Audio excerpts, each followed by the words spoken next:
और इस बुलेटिन की हम शुरुआत करते हैं किसान आंदोलन की खबर से। किसान और सरकार के बीच गतिरोध खत्म होता दिख रहा है। कल दोपहर बातचीत का नया दौर शुरू होगा। दिल्ली में कड़ाके की ठंड है, ऐसे में सवाल है कि कल की बैठक की गर्मी से क्या टकराव की बर्फ पिघलेगी, खास करके तब जबकि किसान सीधे सीधे कानून खत्म करने पर अड़े हैं, जबकि सरकार ने भी साफ कर दिया है कि कानून वापसी को लेकर वो कोई समझौता नहीं करेगी। तो आपको बता दें कि जो बैठक अब आज होने वाली थी वो कल होगी। दोपहर 2 बजे ये बैठक होगी सरकार और किसानों के बीच। 40 किसान संगठन जो है इस बैठक में शामिल होंगे। लेकिन फिर से बड़ा सवाल ये है कि जो लगातार किसान मांग कर रहे हैं कि कानून, कृषि कानून वापस हो, क्या इस पर कोई रास्ता निकलेगा या नहीं। किसानों और सरकार के बीच 30 दिसंबर को बैठक। किसानों ने भेजा 29 दिसंबर को बैठक का प्रस्ताव। करीब 3 हफ्तों के अंतराल के बाद किसानों और केंद्र सरकार के बीच एक बार फिर से बातचीत शुरू होगी। 30 दिसंबर यानी कल किसान नेता 7वें दौर की चर्चा के लिए आमने सामने बैठेंगे। इससे पहले 8 दिसंबर को किसान नेताओं की बातचीत गृह मंत्री अमित शाह के साथ हुई थी। 3 दिन पहले भेजी गई किसानों की चिट्ठी पर मंगलवार को अमित शाह और रेल मंत्री पीयूष गोयल के बीच एक बैठक हुई।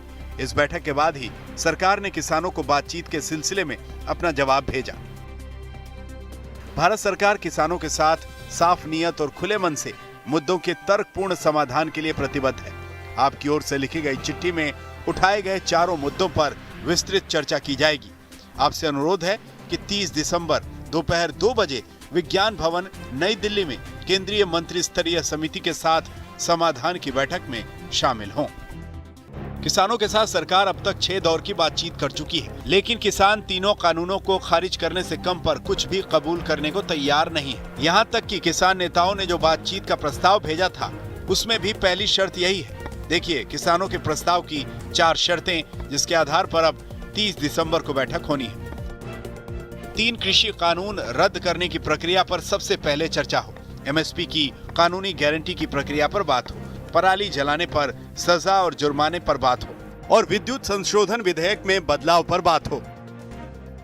सरकार को प्रस्ताव भेजने के साथ ही किसानों ने यह अल्टीमेटम भी दिया था कि आंदोलन और तेज होगा। दिल्ली की सीमाओं पर इसका असर भी दिखने लगा है। सिंघू बॉर्डर पर बड़ा मंच तैयार कर लिया गया है। टिकरी बॉर्डर पर भी आंदोलनकारियों की तादाद बढ़ रही है। उधर गाजीपुर बॉर्डर पर यूपी से किसान लगातार पहुंच रहे हैं।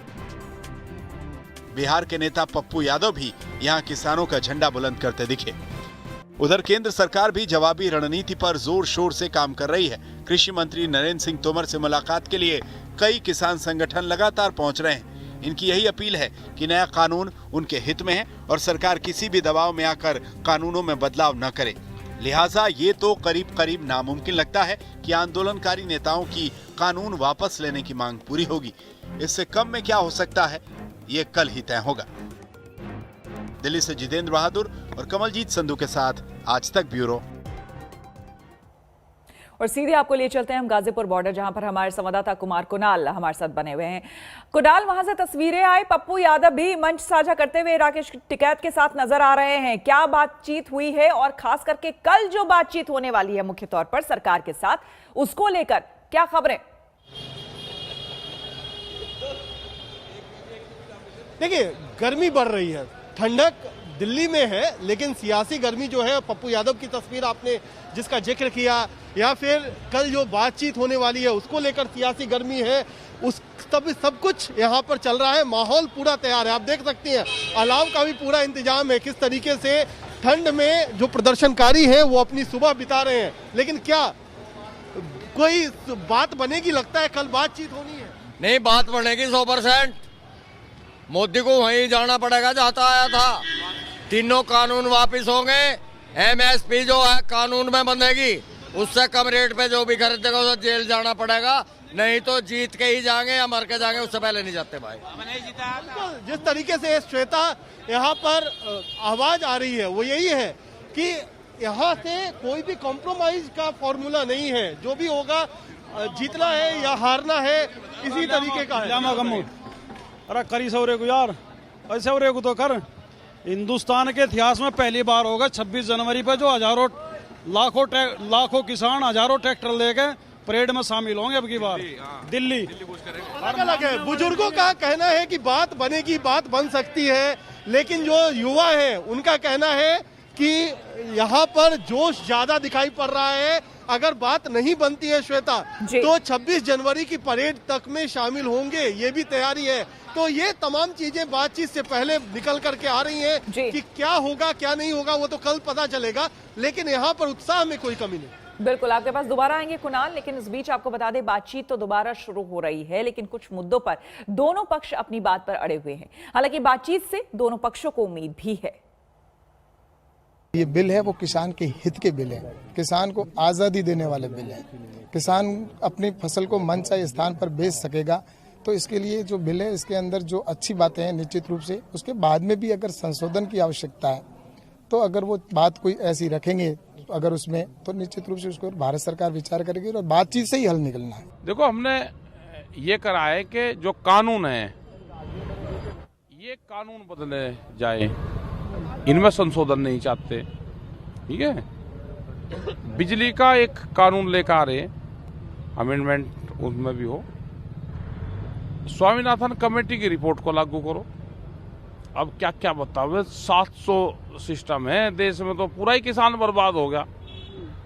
ये किसान को और बांधने का प्लान कर रहे हैं। एमएसपी पर कानून बने। अब एक चीज थोड़ा है, किसान तो 70 साल से बर्बाद हो गया देश की आजादी से। किसान की तो सुनी नहीं। और आपको बता दें कि उत्तर प्रदेश के कई जिलों को आज प्रधानमंत्री मोदी एक सौगात देंगे। बुलंदशहर के न्यू खुर्जा जंक्शन और कानपुर के न्यू भावपुर के बीच आज से फ्रेट कॉरिडोर पर मालगाड़ियां दौड़नी शुरू हो जाएंगी। आज पीएम इसका वर्चुअल उद्घाटन करेंगे। सरकार की महत्वाकांक्षी परियोजना डेडिकेटेड फ्रेट कॉरिडोर पर न्यू खुर्जा स्टेशन से न्यू भावपुर स्टेशन तक करीब 351 किलोमीटर ट्रैक बिछाने समेत सारे काम हो चुके हैं। इस पर मालगाड़ियां चलाई जाएंगी। तैयार ट्रैक पर अब तक करीब 2000 से अधिक खाली और लोडेड मालगाड़ियों का ट्रायल हो चुका है। मंगलवार से प्रतिदिन 100 किलोमीटर प्रति घंटे से अधिक स्पीड से मालगाड़ियां दौड़नी यहां शुरू हो जाएंगी। कॉरिडोर उद्घाटन के लिए तैयारी की गई है। अलग से कार्यक्रम प्रसारण के लिए स्टेशन पर 3 एलईडी और 2 प्लाज्मा भी लगाए गए हैं।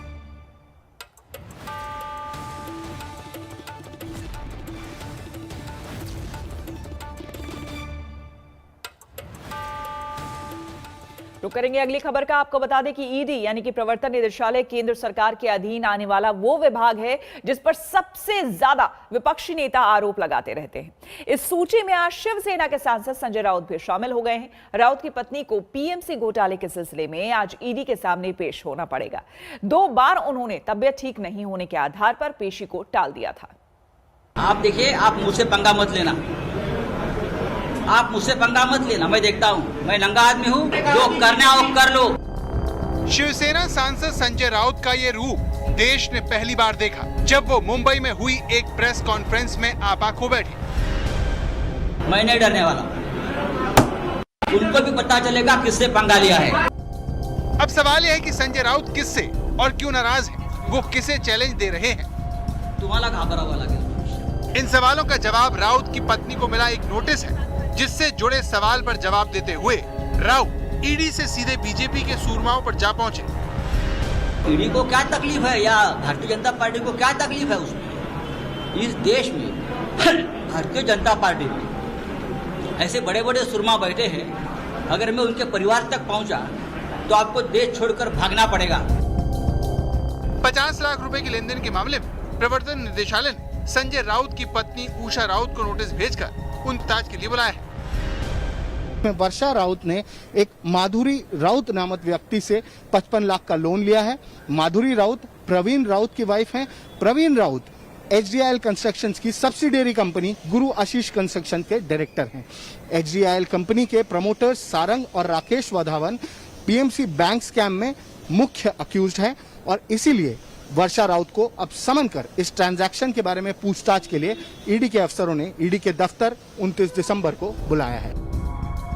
लेकिन बीजेपी संजय राउत की सफाई से संतुष्ट नहीं है और इस मामले को तूल देने में लगी है। मगर इस विवाद ने ईडी को एक बार फिर कटघरे में खड़ा कर दिया है, जिसे विपक्ष के खिलाफ इस्तेमाल करने का आरोप अक्सर लगता रहता है। दिव्येश सिंह, मुंबई, आज तक।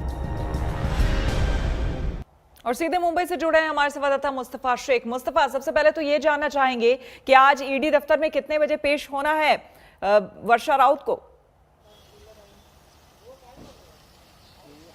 जी बिल्कुल, समन तो 11 बजे का दिया गया है, लेकिन क्या वर्षा राउत आज ईडी जाएंगी, ये अभी सबसे बड़ा सवाल है, क्योंकि संजय राउत कुछ ही देर में अपने जब घर से बाहर निकलेंगे तब वो इस बारे में ज्यादा जानकारी देंगे। खबरें ऐसी आ रही है कि ईडी जाने के चांसेस आज वर्षा राउत के कम है, वो लेटर भेजकर एग्जेम्पशन मांग सकती है, लेकिन ये चीज कंफर्म करना भी बाकी है। संजय राउत की तरफ से ऑफिशियल पुष्टि इस बारे में आना बाकी है, लेकिन दूसरी ओर ये बात भी नकारी नहीं जा सकती कि ये पूरा मामला ईडी का नोटिस का एक राजनीतिक मामला महाराष्ट्र में बन चुका है और अब शिवसेना ये ढूंढ रही है कि किस तरह से इस नोटिस पर बीजेपी को जवाब दिया जाए।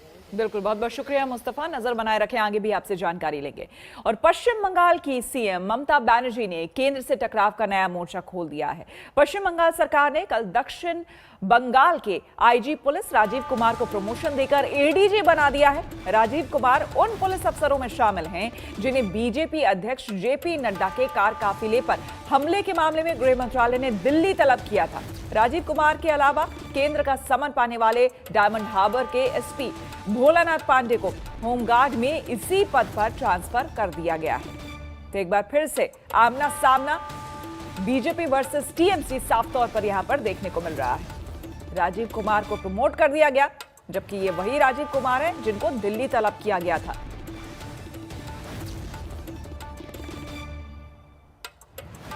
आज ममता बनर्जी रैली भी करने वाली है और कहीं ना कहीं गृह मंत्री अमित शाह की रैली का जवाब देने के मूड में आज वो उतरेंगी। लेकिन उससे पहले देखिए, ममता सरकार ने मनोगे लोईवाल हमारे संवाददाता हमारे साथ जुड़ गए हैं। मनोगे, ये तो सीधे तौर पर भिड़ंत है ना, जिन्हें दिल्ली बुलाया गया उसको लेकर अब उन्हीं को प्रमोट कर दिया जाना, तो ये क्या संकेत देता है? ये वही संकेत देता है जो राजनीति में कहते हैं कि आपसे जो करते बने कर लीजिए, हम अपने अधिकारियों को बंगाल में रखेंगे, उन्हें प्रमोशन भी देंगे और उसके साथ साथ उनके साथ खड़े भी रहेंगे। तृणमूल कांग्रेस सरकार ने जहां एक और केंद्र सरकार को ये बता दिया था कि इन 3 अधिकारियों को, तीनों आईपीएस ऑफिसर भोलानाथ पांडे, प्रवीण त्रिपाठी और राजीव मिश्रा, इन तीनों को दिल्ली डेप्यूटेशन पे केंद्र सरकार के अधीन नहीं भेजा जाएगा, तो वहीं अब उनका प्रमोशन देकर यह भी साफ कर दिया गया है कि राज्य सरकार जो चाहेगी वो करेगी अपने अधिकारियों के साथ। प्रमोशन एक संदेश भी है, प्रमोशन एक संकेत भी है कि आने वाले दिनों में ये लड़ाई सिर्फ तृणमूल कांग्रेस बनाम बीजेपी नहीं है, राज्य सरकार बनाम केंद्र सरकार है, जो लगातार चल रही है, लेकिन अब कई गुना ज्यादा बढ़ भी गई है। बिल्कुल, और आज मनोगे ममता बनर्जी रैली भी करने वाली है, उस पर भी नजर रहेगी हमारी। आप बने रहे हमारे साथ, आगे भी आपसे हम जानकारी लेंगे, पूरी खबर पर नजर बनाए रखें। और आपको हम बता दें कि बचपन से हमारे देश की, माफ करिएगा, अगली खबर आपको हम बताएं कि गाड़ियों पर अपनी जाति का स्टिकर चिपकाने वाले, ये उत्तर प्रदेश से खबर आ रही है, गाड़ियों पर अपनी जाति का स्टिकर चिपकाने वाले, जाति लिखवाने वालों के खिलाफ सख्त कार्रवाई की पहली दस्तक यूपी से शुरू हो गई है, जिसे देश में हर जगह लागू होना चाहिए। कुरैशी साहब की स्कॉर, खान साहब की बुलेट, सेना जी की कार, यदुवंशी लिखा टेम्पो, यदुवंशी लिखी मोटरसाइकिल, शर्मा जी की बाइक, ठाकुर और क्षत्रिय के नाम से चलती 4 पहिया। बाइक हो या मोटरसाइकिल, टेम्पो हो या कार, कंपनी इंजन लगा कर देती है, पेट्रोल डीजल से चलते हैं, लेकिन भारतीय समाज की गाड़ियां मानो कंपनी के इंजन से ज्यादा जाति के स्टिकर रूपी इंजन से ही चलते हैं। लेकिन अब जातियों पर चलेगी कानून की कैंची और गाड़ियों पर जाति की हनक दिखाने की आदत पर कानून का रंग चढ़ेगा, क्योंकि पीएमओ से निर्देश आया है, उत्तर प्रदेश में आदेश बढ़ा है, जातियों से कोई बैर नहीं, लेकिन गाड़ी पर लिखाया या चिपकाया तो खैर नहीं। शुरुआत हो चुकी है। लखनऊ में सक्सेना जी अपनी जाति और मम्मी पापा का आशीर्वाद वाला स्टिकर चिपकाए अपनी कार में पकड़े गए। मानो सक्सेना जी ना लिखाते पीछे तो गाड़ी कहती मैं नहीं चलूंगी। अब ये जो है सक्सेना जी है, अब इसमें कार्रवाई है 177 में, इस गाड़ी को लखनऊ में सीज नहीं, ठीक है, बहुत अच्छी बात है। छोड़ दिया, मैं भी कोई बात।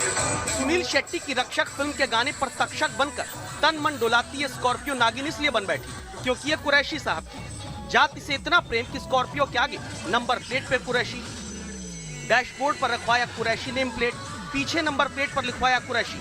मोहल्ले वाले इस नागिन स्कॉर्पियो को आता जाता देख कुरैशी साहब की गाड़ी जा रही है कहते होंगे, लेकिन अब कुरैशी साहब कानून का पाठ पढ़ रहे हैं और उनकी गाड़ी थाने में चालान कटवाए खड़ी है। दरअसल उत्तर प्रदेश के सभी जिला परिवहन अधिकारियों को निर्देश दिया गया है, यूपी में जाति सूचक स्टिकर या शब्द किसी वाहन पर दिखे तो चालान तो होगा ही, गाड़ी भी सीज की जा सकती है। चालान कटता दिखा तो गाजियाबाद में कुछ लोगों को जाति से ज्यादा जेब की ऐसी चिंता आई कि जात धर्म का स्टिकर हटाने में भल मनसाहत समझने लगे। बाकी बाराबंकी में क्या संतोष यादव को लगा था कि यदुवंशी लिखवा देंगे तो इनकी बाइक कृष्ण का रथ बनकर सड़क पर दौड़ेगी। गाड़ी पे क्या लिखवा रखा आपको? यदुवंशी लिखवाया। सरकार का आदेश आ गया, कोई भी जाति सूचक गाड़ी पे नहीं लिखवाया जाएगा। सर अब हटवा देंगे, मालूम है सर, बहुत पहले लिखवाए थे। बस उसी के बाद से जातियों की ठसक दिखाने वालों पर कानून की कार्रवाई शुरू हुई।